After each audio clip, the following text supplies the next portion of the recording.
I was talking to my dad yesterday. He's like, I don't think many Mexicans are trying to go to the U.S. anymore. In fact, Mexicans are No. coming back. We can always find a reason why the other place is bad and our place is great. It's a defense mechanism. And I'm saying it from love.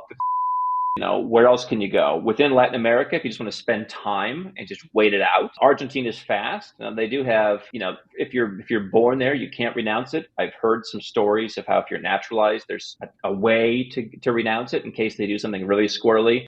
I'm worried a lot less about what Argentina does if I'm their citizen than what the U.S. does. I mean, Argentina doesn't have outposts all over the world. They don't come and crack down on people and do all kinds of nasty stuff. Ecuador's fast. I mean, Mexico could be one that if you do it, correctly, you could do that fast. But if you're going to live in Mexico, that could be a tax issue. So, I mean, those are ones that you can do fast or without having to be there. We're going to be talking in the event about what's called paper residences, where you just wait your time outside of the country. Cyprus, we just announced, they've got a 3-year plan now. If you've got a degree and you have a good job, you can go to Cyprus. Germany shortening their timeline. I mean, that's tax city. Cyprus at least is tax friendly. That's a European Union member state. So, I mean, it depends on what you want. Europe and Latin America being the ones that you're probably going to find, 2, 3, 5-year timelines in. That's about as good as it gets. And then, if you have a multi-million-dollar project somewhere, maybe there's a passport for you there. Or if you have ancestry, first, second, third, sometimes even fourth generation, mostly in Europe, but we've been doing a few in the Caribbean and Latin America also. So if you have, let's say you had a parent who's born in Mexico by accident, like was it Mitt Romney's father, I think, was born in Mexico. They might have been diplomats, it wouldn't count, but if they weren't, then his father's Mexican and he could be Mexican. So, I mean, look through the family tree, look at would I live somewhere else? Would I get a paper residence? Would I make a donation? Or would I buy real estate or make an investment in a country like a Turkey or an Egypt? I mean, there's a lot of ways to go with it. Yeah, that is true. And I think the ancestry one is a really interesting option for a lot of people because especially in Canada and the United States, you've got a lot of ancestry from places like the UK, Ireland, Italy, all these different places, which mentioned previously in other videos that they have good ancestry programs. I think Italy is one of them. I might be wrong. So the UK is tough. The UK has rare conditions for what's called double descent through grandparents. Generally, it's a parent's one. The UK is not that easy. And obviously, the UK is not as interesting of a passport anymore because British and Irish citizens can live in each other's country through the Common Travel Agreement, but you can't live in the EU otherwise. Ireland is arguably a pretty good one to have. You can only go back to your grandparents in pretty much every case I've seen. So that's only 2 generations. So, all the Irish folks I knew growing up in Cleveland were more than that many generations detached. But that's a great passport because you can live in the UK as well. I think what you want is options. I mean, people say, the EU is falling apart. Number one, the EU, at least yet, is not taxing people no matter where they live. The US does that. Canada, you've heard the guys like Jagmeet Singh say they should do that. I don't think, I think Europe understands there are other countries out there and it's okay to leave. Could the EU at some point do something nasty and say you must pay X amount of tax no matter where you live? Sure. But I would guess that they would have to say, if you live in another EU member state, then you're okay. And you might have a country like a Cyprus or a Malta that has a non-dom program. So even if you could become Polish or Slovak or Italian or Lithuanian through your family tree, pay no mind to the fact that you may not like that country. Number one, maybe you feel connected to your ancestry. That's a nice thing to feel. But number two, you could be a Lithuanian who chooses to go and live in Malta. And sure, they have taxes in Malta, but they also have a non-dom program. And that means that most of your foreign income could be exempt except for what you spend in Malta.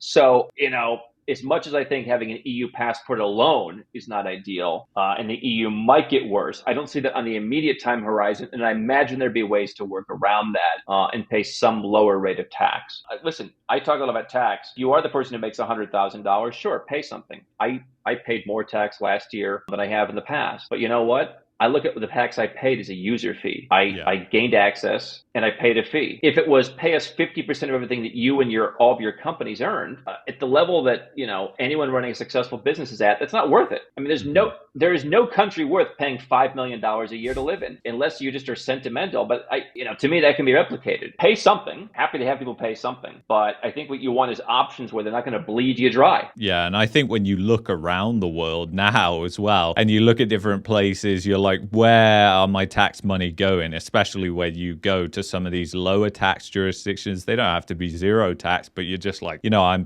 going to be paying 30, 50% in the United States or Canada tax, and the healthcare isn't there in the United States. The healthcare is really bad in It does. So Yeah. why are you paying all this money when you could go to a place like Malaysia, where I've heard healthcare services are one of the most cost effective and best services that you can get in the world? If you are a libertarian, if you are a free marketeer, to me, there's the actual hard issues where, hey, the United States has a constitution. They don't follow it, increasingly so, but it's written down somewhere. You have certain rights or they have to do something or whatever. And then there's the soft things. A country like Malaysia, to me, it's a soft touch. And, if you're a libertarian, if you're a free marketeer, and you just kind of want to be left alone and you want to keep more of your own money, Malaysia's tax system is pretty friendly. Depending on what you do, you might pay a little bit of tax, but you're not going to pay on most of your income. They just renewed that through 2026. And then you can go to Prince Court Medical Center, for example, and you can get the, what did I pay? $231, I think, for the 4-hour,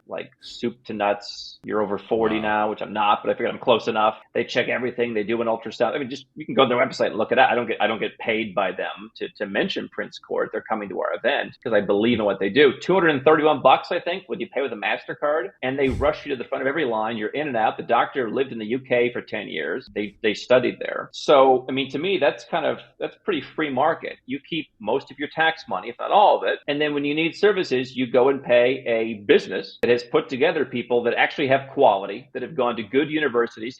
I think if you've studied locally in Asia, you can't get a job at that hospital. I think they want people who studied in the UK. I mean, you can kind of create your own libertarian world by going to these places where there's little pockets of, hey, and by the way, Malaysians pay less taxes than Canadians or Americans. They think when I say I pay $231, they come on the video to say you got ripped off. We pay 1 ringgit. We pay 23 cents. And so somehow they managed to do it where people aren't as much at each other's throat, even though they've got a multicultural society. The economic standards are approaching those of some of the newer European Union member states. Kuala Lumpur, quite frankly, is in the places that I go, not much worse than Singapore. Not quite as good, but not much worse. I don't get the value proposition anymore, other than when I go to the store, I always drink Coca-Cola. I don't try that new brand of cola. I don't know. Is that any good? I don't know. That's what Canada and the U.S. have got. Don't try the new cola. Yeah, that's very true.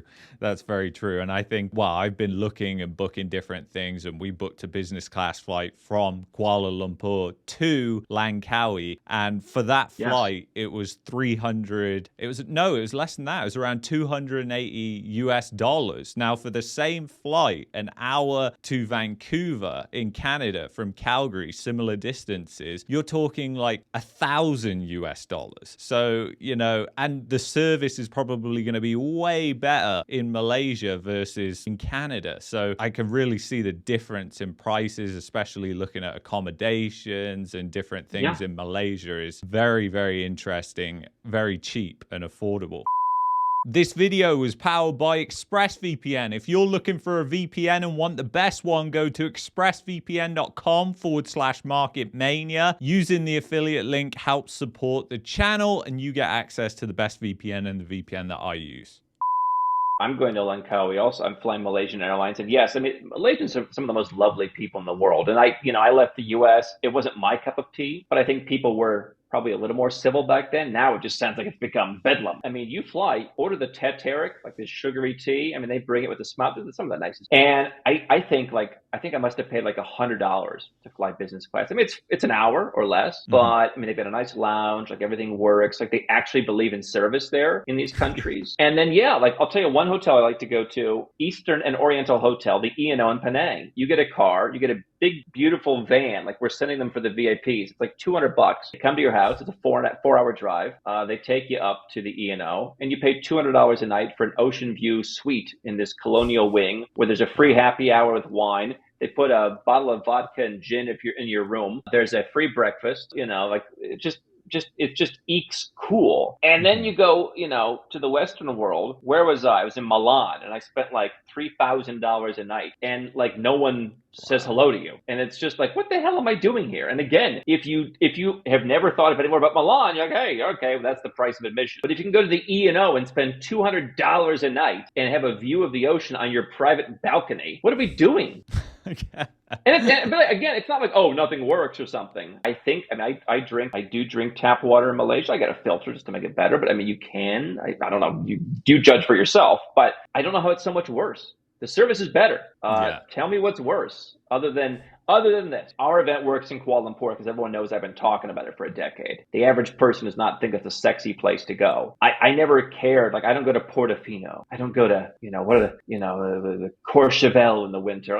What? For what? To hang out with a bunch of influencers? I don't need that. If you need sex appeal and to brag, it won't work for you. Any other way, it will work for you. And I think probably that's what some people in North America are hanging on to. The only thing they kind of feel like they've got, 80% of Americans now say fast food's a luxury. So the one thing you can hang on to is the legacy arrogance of your nationality and saying, hey, well, everyone's still trying to come here. I was talking to my dad yesterday. He's like, I don't think many Mexicans are trying to go to the U.S. anymore. In fact, Mexicans are coming back, right? So, okay, people are coming in through the southern border. Sure, there's always somewhere people are trying to go from. I mean, you know what? If people were dropping bombs on your country, you'd probably want to go somewhere too. I'm not defending, what's necessarily happening. But the idea, like, well, they're all coming here. Okay, like they're also going to other places. They're going to Malaysia. I met a guy. We took him out a couple of years ago. He's from Iraq, and they were giving him a hard time in Iraq, and so he came to Malaysia. Malaysia welcomed him. He doesn't want to go to the U.S. He told me, he's like, I don't want to go there. I'd rather be here in Malaysia. So there's people moving everywhere, right?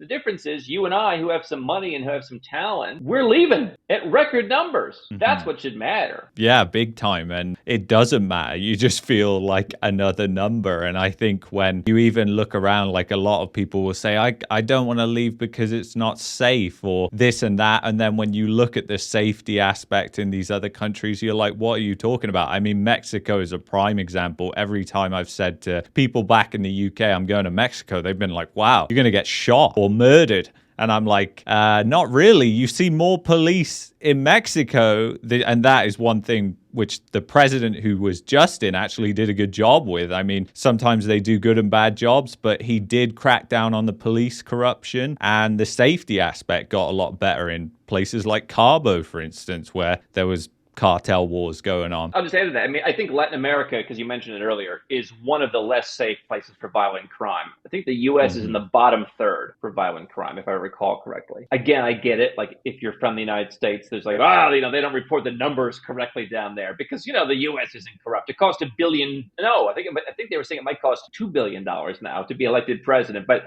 there's no corruption. Nothing's done wrong. I mean, all the numbers are perfectly kept. We can always find a reason why the other place is bad and our place is great. It's a defense mechanism. And I'm saying it from love because I want people to experience the greater peace and comfort and financial, largesse that I've been able to experience by doing this. I've done this, and I've been, I guess, the canary in the coal mine. But, Latin America is not the safest place. But that said, when I film Live Like a King in Bogota and people say, oh, it's not safe, it's safe for me because of the way I live and the area I live in and just everything that I do. And what I say is, I'm talking to a friend of mine later today who lives in Naperville, Illinois. He doesn't go to Chicago. He doesn't go to the neighborhoods with problems. He lives in his safe little, compound in Naperville, Illinois. So you can say all you want how Chicago's unsafe, but guess what? If that guy's leaving the United States, he's going to find the Naperville of wherever he goes. And, the idea that and then people get like, oh, well, this guy living in his rich community. Yeah, listen, wherever I go, I'm going to live in a safe, comfortable place. It's cheaper to do that in many of these places than it would be in the U.S. I mean, you can go to Colombia and you can spend under $200,000 and get a nice apartment in a big city. You could get a nicer house outside of the city. But if you want to be in a city in a relatively safe area, okay, maybe in Colombia or Latin America, you don't walk around with a lot of bling. And they do tell me, don't wear your watch. I do sometimes. Maybe the killers are watching this. Do you have any robbers in Colombia watching your channel?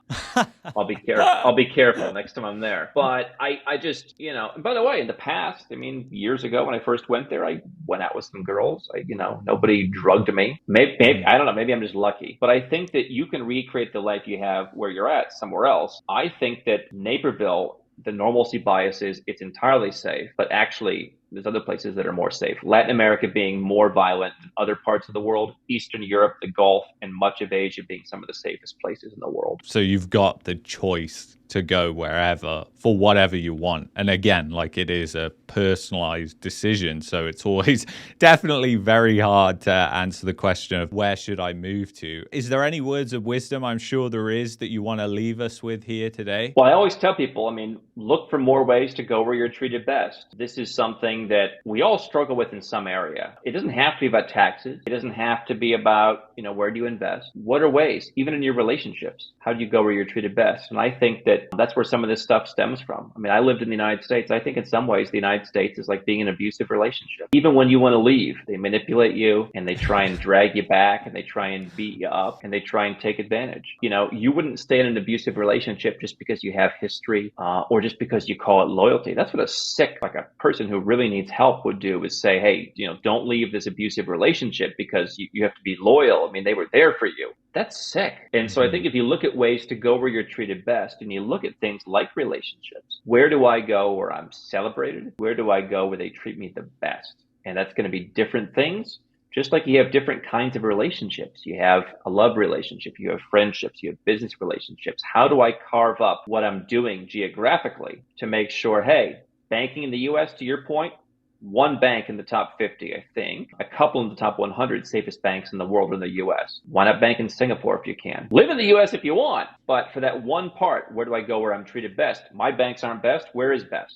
And I think if you look at that in that way, you'll be happier and you'll be more successful. Yeah, I think that's very wise words right there. Just real quick, where should people go if they want to learn more about your upcoming event? There might be some spaces that are opening up, I hear. Well, it's nomadcapitalist.com/live. The event's sold out. We've got about 750 guests plus a number of speakers. We will be monitoring. If you go to the website, you can get on the waiting list. Worst case scenario, you're on the waiting list to be notified first in 2025. We sold out in about 14 days. And so next year, you'll have the chance to come in. Every year, we move onward and upward. Okay, well, thank you so much, Andrew. It was a pleasure having you on. Everybody, Always. Check out Nomad Capitalist Live. If you want to watch another interview that I did with Andrew Henderson that was extremely popular, click this video banner right here. And if you're looking for a VPN to get around all the censorship, check out the link in the pinned comment, expressvpn.com/market mania. I will see you in the next one. Take care.